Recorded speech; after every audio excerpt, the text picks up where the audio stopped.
lăudat să fie Iisus și Maria. Iubiți frați și iubite surori, Sfântul și cei care urmăriți via internet această liturghie, Sfântul Apostol Paul, Apostolul neamurilor, ne vorbește despre faptul că noi suntem biserica vie. Noi suntem templu al Dumnezeului Celui viu. Și prin acest lucru noi trebuie să înțelegem că dacă suntem membrele vii ale trupului mistic al lui Hristos, atunci noi trebuie să ne comportăm în toate așa cum s-a comportat Mântuitorul Iisus Hristos. Și inclusiv a lua poziție față de stările din cetate, și asta o să spun ce puțin mai târziu, pentru că astăzi vrem să analizăm împreună două virtuți excepționale pe care le etalează această păgână, această cananeancă, și care ar trebui să fie și pentru noi virtuțile noastre de căpătâi, de căpetenie.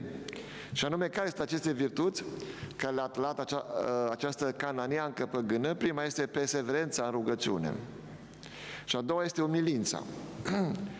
Prima încercare pentru această femeie păgână care dorea ceva de la Domnul. Dorea să-i se vindece fiica. Firesc. Nu?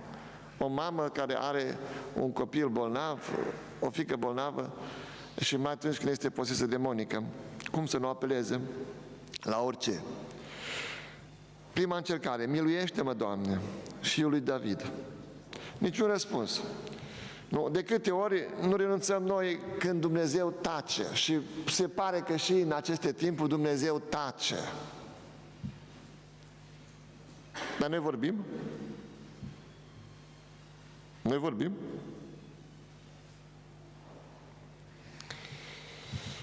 Vorbim cu Domnul? Întrebare. A doua încercare: Doamne, ajută-mă! Nu, tu ești o păgână, stai în banca ta. Stai în banca ta, eu am venit pentru copiii lui Israel. A treia încercare: da, Doamne.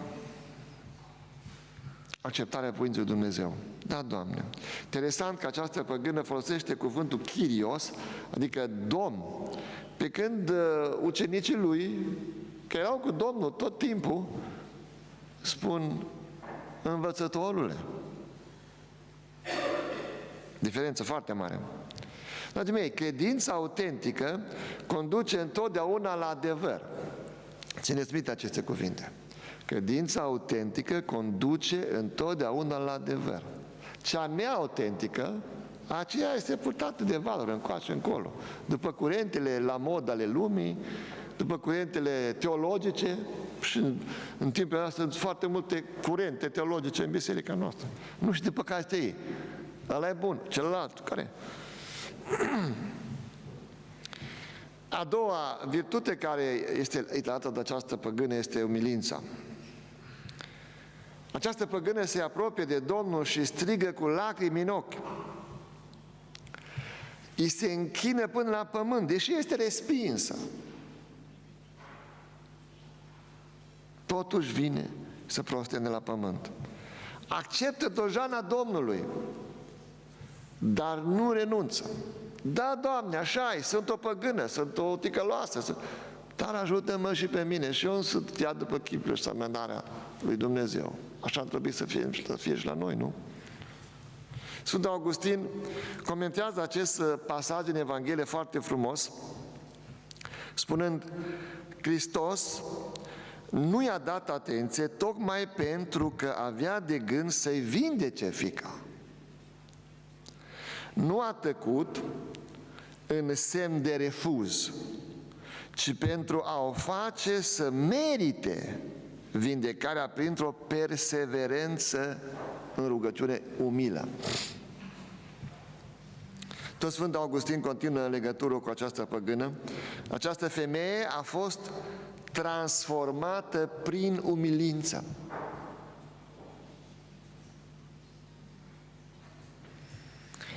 Ea a câștigat astfel inima Domnului și a primit elogiile sale. Cui a mai spus Domnul așa ceva? O femeie, mare credința ta. La apostol i-a spus, n-aveți credință decât un bob de muștar. Puțin credincioșilor. Ce l-am mai spus la apostoli? Și la această păgână o gratulează cu aceste cuvinte. O femeie, mare este credința ta. Și încă ceva. De obicei spune, fie după credința ta, dar îi spune, fie ție după cum voiești. Așa ceva, nu?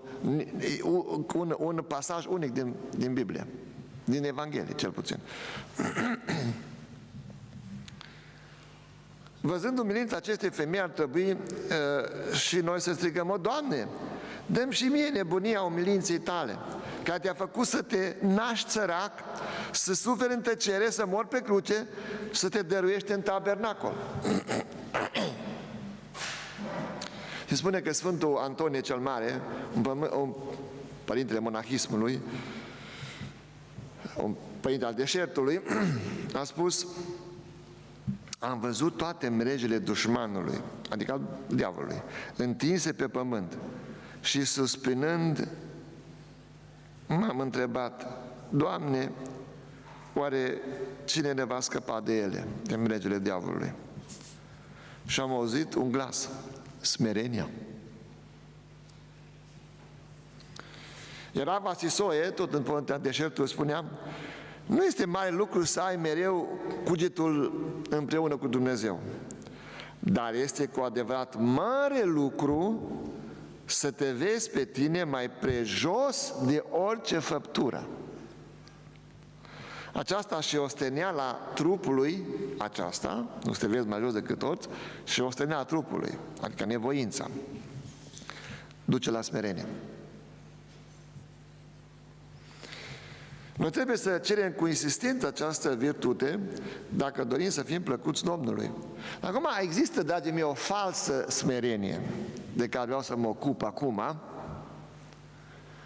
Ce este falsa smerenie? Falsa smerenie este lașitatea credinciosului, indiferent că e cleric, că e creștin simplu, lașitatea și de a se ascunde, de a se ascunde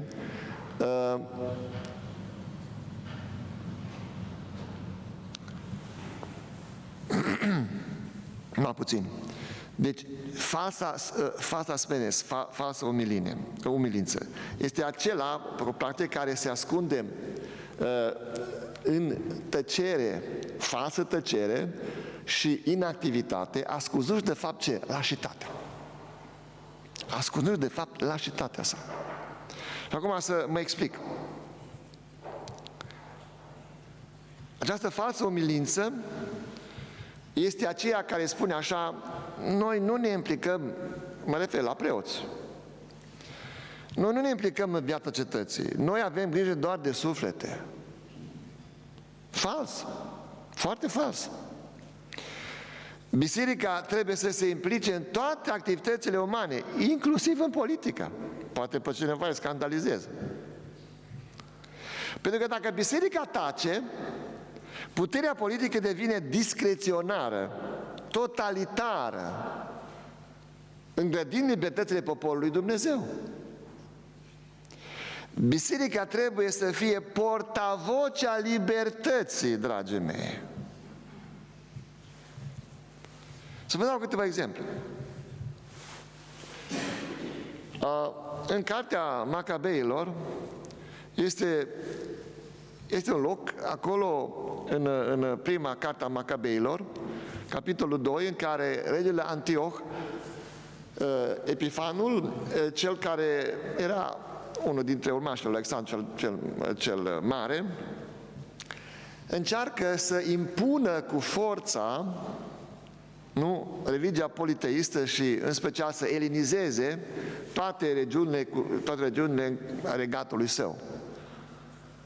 Și în Israel, sigur că a întâmpinat mai puține sau multe rezistență, oricum mergea spre elenizare poporul ales, dar nu toți au fost de acord cu această elenizare forțată. Și cine n-au fost de acord? Preoți. Unul dintre preoți. Nu preoții mari ai templului, nu. Aceia s-au supus lui Antioh. În schimb, un preot simplu din Modein, așa, acest preot curajos din Modein se împotrivește legilor anti-iudaice ale lui Antioh.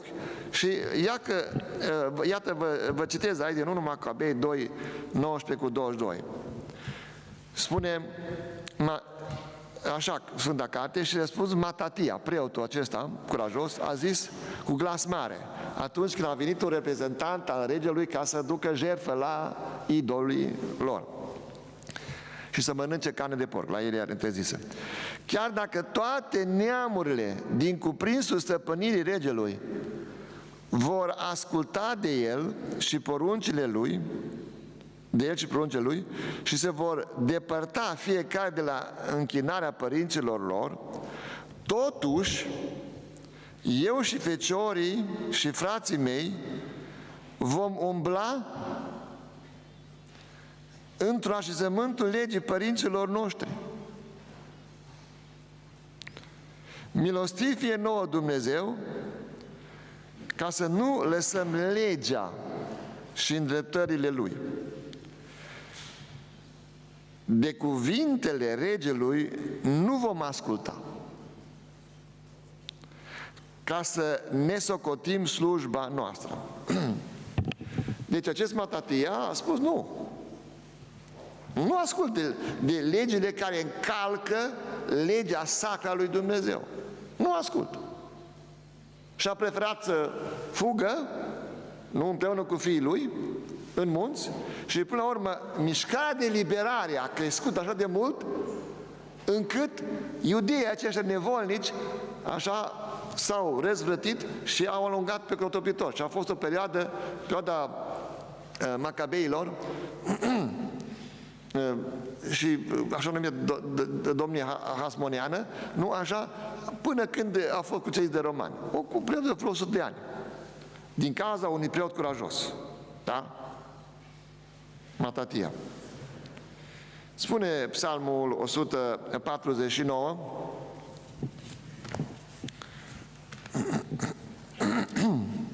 următoarele.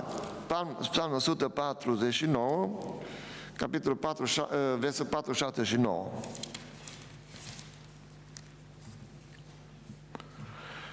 Că Domnul iubește poporul său și va învăța pe cei smeriți și va izbăvi.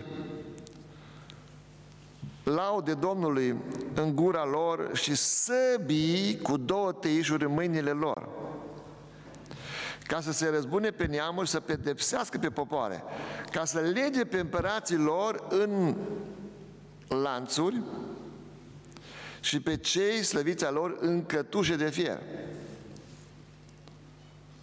ca să facă între dânsi judecată scrisă. Slava aceasta este a tuturor credincioșilor săi. Normal, preoților, a tuturor. Că au dreptul, nu? Să spună, nu faci bine, nu este bine ce faci. Ai voie să faci acest lucru. Dumnezeu dă această autoritate.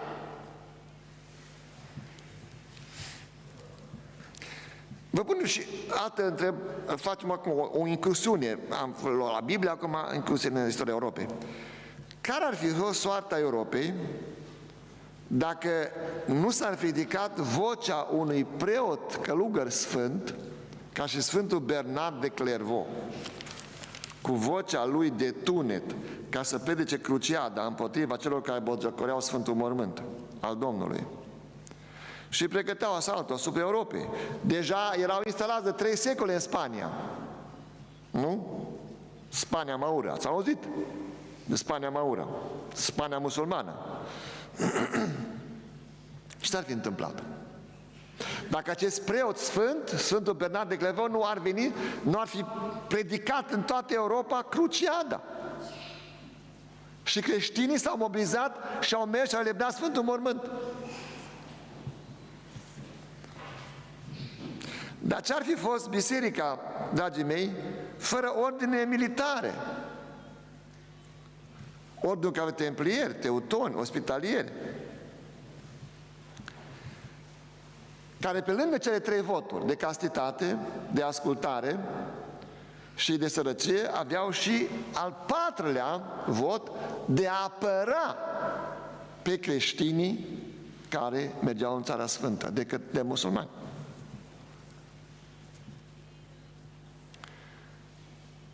Să ne amintim apoi și de Savonarul ăla, chiar dacă el a făcut și greșeli, un călugăr preot dominican, care a luptat pentru poporul astupit al Florenței, dar și împotriva pretențiilor regelui Franței, Carol al VII-lea, care avea pretenții asupra Italiei, secolul al XV-lea. Să-l amintim pe Sfântul John Fisher, care a spus regelui Henric al VIII-lea, care a separat Biserica Catolică a Angliei de Roma, prin așa numitul act de supremație, pentru că papa nu i-a permis ca să se repudieze pe regină și să ia de soție pe Anne Boleyn, deci asta ibovnica lui. Atunci el s-a răzbunat pe Sfântul Părinte și a spus: nu mai este papa șeful bisericii, eu sunt. Eu sunt, Henric al VIII-lea. Și ce s-a întâmplat? Deci e vorba de secolul al XVI, începutul secolul al XVI. Ce s-a întâmplat? Hai că vă spun eu. Toată conferința episcopală engleză s-a supus. Da, nu mai este papa, este rege. Unul singur nu. Unul singur. Nu știu cât a fost, nu știu, fi fost câțiva zeci de episcop pe vremea aceea. A spus: nu, eu ceva nu fac. Ceva nu fac. Vocea lui a spus: nu, eu rămân cu legea lui Dumnezeu, eu rămân cu ce a spus Petru, ce a spus Domnului Petru: tu ești Petru și pe această piatră voi zidi biserica mea și puterile ea nu vor birui. Și a plătit cu capul John Fisher. Unul singur s-a opus. Unul, nu mai mulți, unul. Ceilalți a făcut. Au fost lași. Au fost lași. S-au supus regelui. Da, așa e bine. Ne rupem. Regele o să fie de acum înainte șeful. Și în ziua de azi, cine e șeful Bisericii Anglicane? Elisabeta II, regina. Ea e șefa bisericii. Mai departe. Ce-ar fi fost dacă episcopii noștri martiri, când a venit urgia comunistă la noi în țară, să fi tăcut, să fi supus? Nu? Adică să fi spus: da, acum ce să facem? Ia că trecem, lăsăm biserica, mergem. Dar și le-au propus frații noștri, nu? Vei fi mitropolit, vei fi cutare, dacă e mitropolit de Moldova, poate fi și patriarh. Ce-a făcut episcopul martir Ioan Suciu? Ce-a făcut când au venit, când erau ruși în țară și când guvernul Petru Groza a început să fie tot mai mult împotriva bisericii? S-a supus? A spus: da, așa e bine, puterea comunistă. Sau cum a spus Dumnezeu să-l ierte pe Antonie Plămădeală, care trec la Domnul, nu știu acum, ce știe, Dumnezeu judeca. A spus: noi am avut inteligența ca să nu fim martiri. Așa a spus. Nu? Când a întrebat cum Biserica Ortodoxă nu zic că n-a avut și Biserica Ortodoxă martiri, nu zic asta. Dar la noi 12 episcopi am avut, 7 au murit martiri Și ceilalți au spus nu. S-ar fi întâmplat dacă episcopii martiri a spus da, așa trebuie, acum ce să facem? Ar mai fi existat biserică greco-catolică în România acum? Să fim serioși.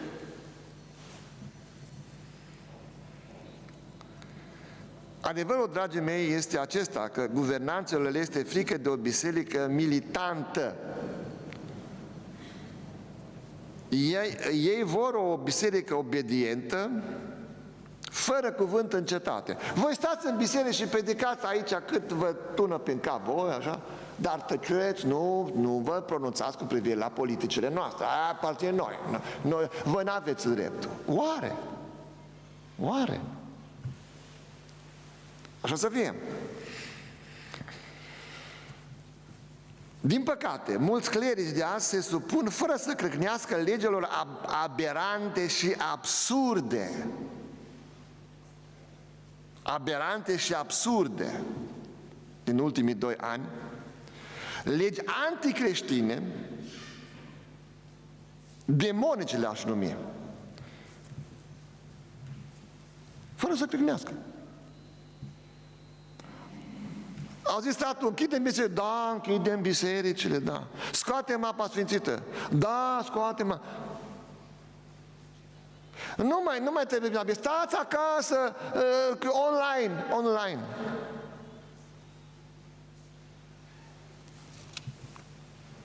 Nici Conciliul Vatican II nu ne învață așa ceva, dragii mei. Adică supunerea fără condiții a bisericii la legile anticreștine și antidemocratice ale guvernelor seculare și anticreștine, care sunt toate la fel. În afară de Polonia, nici nu mai știu alt guvern care să nu fie sătărit. Ce spune Bruxelles, aia facem.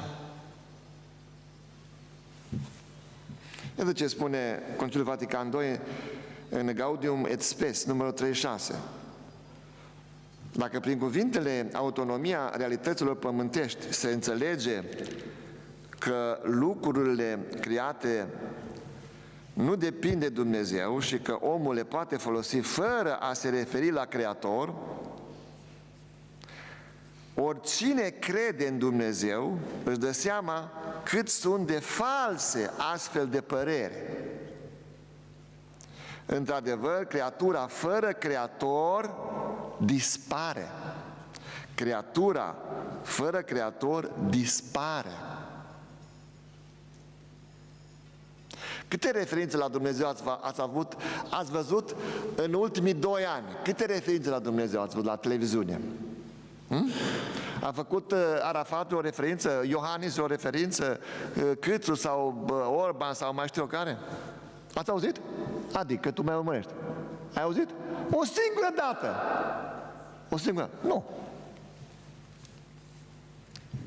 Nu, biserica nu trebuie să tacă. Biserica a fost și este portavocea libertății. Biserica trebuie să condamne abuzurile și ilegalitățile flagrante pe care statul totalitar le-a făcut în ultimii 2 ani. Și vor să le mai facă. Stați puțin, credeți că este gata? Nu o să gata. Dacă noi continuăm să stăm obedienți, să nu vin la biserică, stăm acasă, online, e bine online, e bine. Nu ne infectăm dacă stăm online, nu ne infectăm. Parcă biserica este loc de infectare, nu de vindecare. Biserica este portavoce celor zdrobiți. Ea trebuie să vorbească, nu trebuie să tacă. Și Mântuitorul a fost tranșant când a fost vorba de abuzuri. Nu că Mântuitorul, că ei fac referire la unii. Păi, Dumnezeu, Domnul a fost blând și smerit cu inima. Da. Numai că același Dumnezeu blând și smerit a pus mâna pe bici, da? Chiar săptămâna trecută a fost Evanghelia aceea. A pus mâna pe bici, a făcut niște treanguri și i-a alungat din biserică, din templu. Da? Și am mai spus ceva, că Mântuitorul nu s-a mai amestecat în întrebările. Totuși a spus, uite, eu m-am amintit aici ceva, atunci când la Luca 13,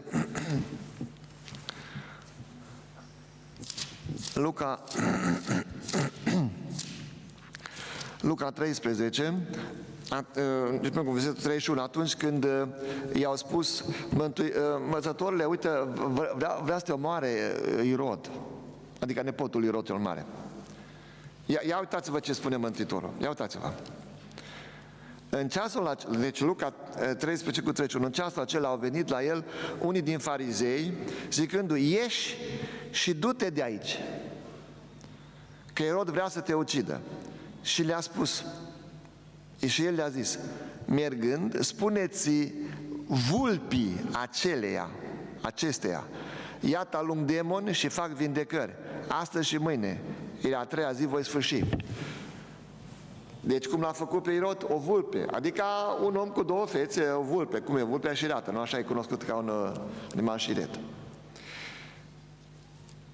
Nu, dragii mei, false umilințe, ci adevărata umilință este aceea de a apăra, adevărata umilință este aceea de a apăra dreptul lui Dumnezeu și ale oamenilor în societatea de astăzi. Asta este adevărată umilință. Nu falsa umilință de care am vorbit eu. Stau deoparte, nu mă bag, eu văd de turma mea tot mai subțiată.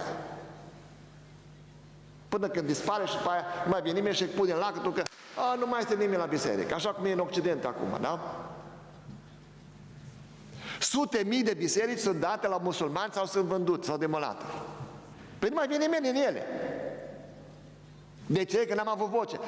A fost o voce, Sfântul Ioan Paul al II-lea, că le-a spus-o lui Valeriu Giscard d'Estaing, masonul ăla, Dumnezeu să-l ierte, că a murit.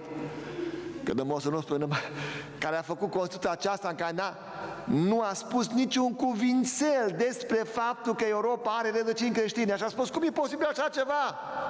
Toată civilizația noastră europeană se bazează pe rădăcinile noastre creștine. Cum e posibil așa ceva? Nu. Sau de exemplu, Partidul Creștin-Democrat, CDU din Germania. Nu știți, ultima veste.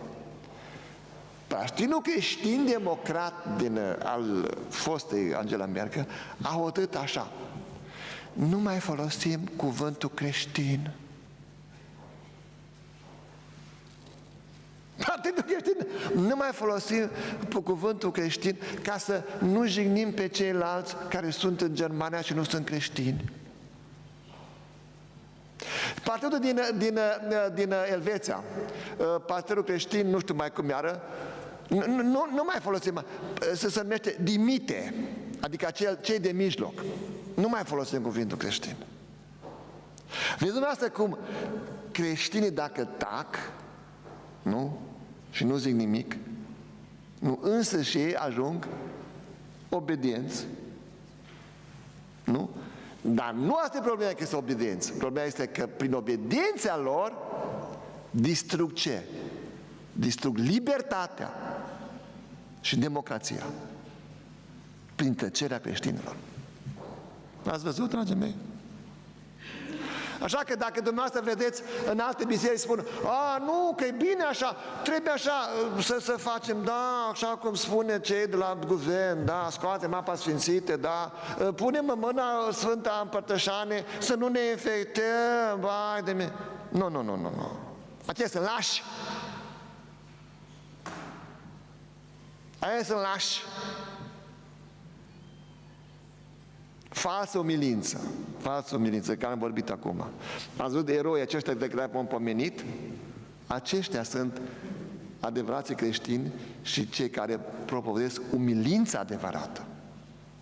Nu falsă umilință. Voi așa să fiți. Așa vă vrea Hristos.